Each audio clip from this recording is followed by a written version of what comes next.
President Trump continued to criticize Federal Reserve Chairman Jerome Powell today, but said he has no immediate plans to fire him. Erica Brown has the latest, including reaction from Capitol Hill.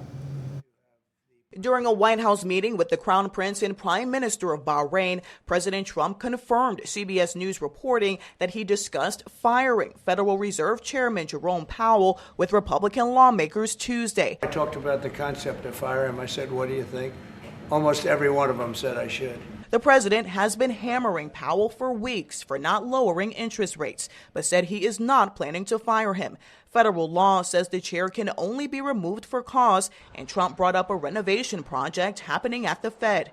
I think it's highly unlikely, unless he has to leave for fraud. I mean, it's possible there's fraud involved with the $2.7 billion renovation. Here on Capitol Hill, Republican Tom Tillis took to the Senate floor to warn of the fallout if the Fed chairman is removed before his term ends in May.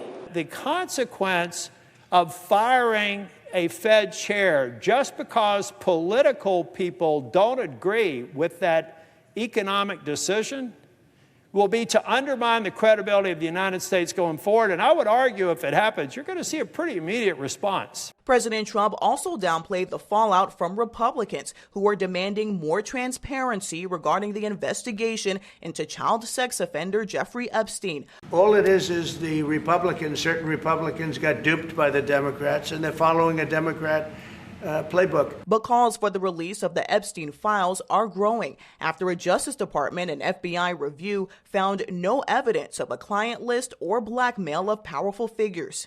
Bottom line, it needs to come out. Senate lawmakers are working to hold a final vote tonight on a bill to slash about $9 billion in previously approved funding for foreign aid and public broadcasting. Erica Brown, CBS News, Capitol Hill.